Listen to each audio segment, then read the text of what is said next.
أعوذ بالله من الشيطان الرجيم. I seek refuge with Allah from Satan the outcast. ولو أرادوا الخروج لأعدوا له عدة ولكن كره الله بعاثهم فثبطهم وقيل اقعدوا مع القاعدين.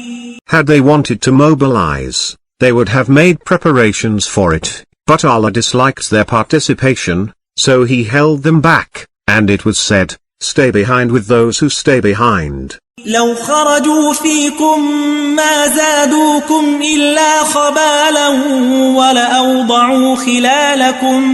ولأوضعوا خلالكم يبغونكم الفتنة وفيكم سماعون لهم والله عليم بالظالمين.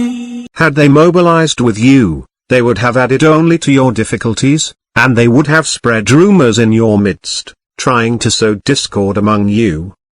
Some of you are avid listeners to them.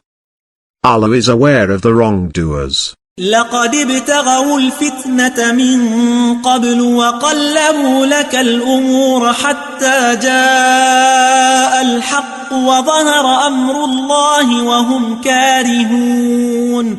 They tried to cause conflict before, and they hatched plots against you, until the truth prevailed, and the command of Allah became evident, in spite of their dislike.